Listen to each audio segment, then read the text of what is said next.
مدام إيمان عندها 50 سنة، مريضة سكر من 10 سنين، من 6 شهور جالها ألم شديد في مفصل الكتف. الألم اتحسن شوية لكن حركة المفصل قلت جدا. مشكلتها إنها لا عارفة تسرح شعرها ولا تلبس هدومها بسهولة. مدام إيمان لفت كتير جدا، اتشخصت تجمد في مفصل الكتف أو تيبس في مفصل الكتف أو الكتف المتجمدة، وسمعت من بعض الأطباء إنها محتاجة علاج طبيعي فقط. بعضهم المحتاجة تحريك تحت مخدر نفك بيه المفصل المتجمد ثم علاج طبيعي، والرأي الثالث كان تدخل جراحي بالمنظار نفك بيه غلاف المفصل المتليف. ومدام إيمان أصبحت محتارة، أسمع كلام مين وإيه أفضل علاج بالنسبة لي؟ طيب يلا بينا نفهم الأول يعني إيه تجمد في مفصل الكتف. ده مرض بيمر ب3 مراحل. المرحلة الأولى مرحلة الالتهاب، ودي بيغلب عليها الألم الشديد وتمتد من بداية الأعراض لمدة تصل ل6 شهور. المرحلة الثانية هي مرحلة التجمد، ودي ربما تمتد من 6 ل 12 شهر، وبيقل فيها مستوى الحركة في كل الاتجاهات، سواء كان المريض بيحرك بنفسه أو الطبيب بيحاول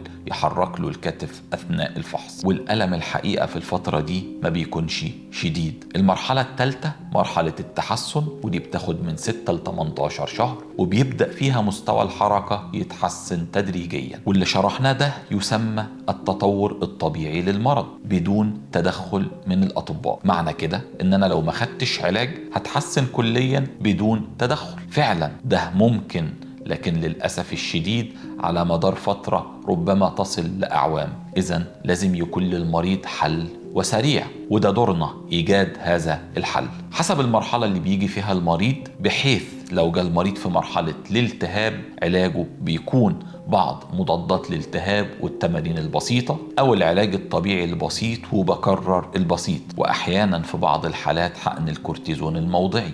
وخد بالك إن العلاج الطبيعي العنيف ممكن يزود الألم ويضايق المريض.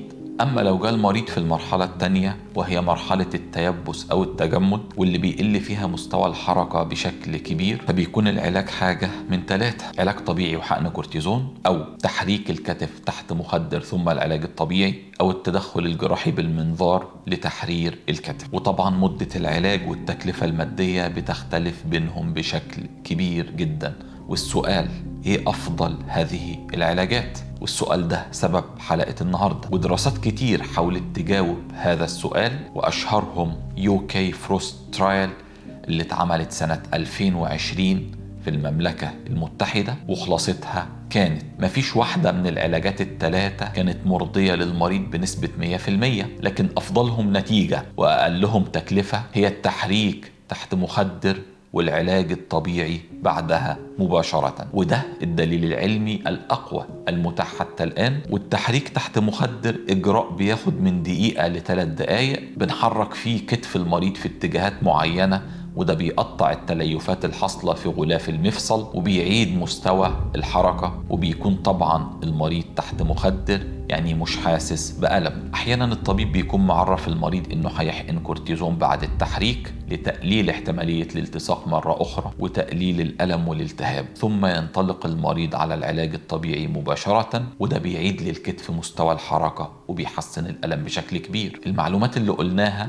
هدفها إن أقدر أخد قرار واعي بشأن العلاج، ولا يغني أبدا عن زيارة الطبيب والفحص، لأن ما يبدو لي كمريض تيبس في مفصل الكتف بعد سماع الحلقة ربما يكون تشخيص مغاير تماما أكثر خطورة بعد الفحص والأشعات. دمتم في عافية من الله وفضل، وكلامنا كله كان كلام في العظم.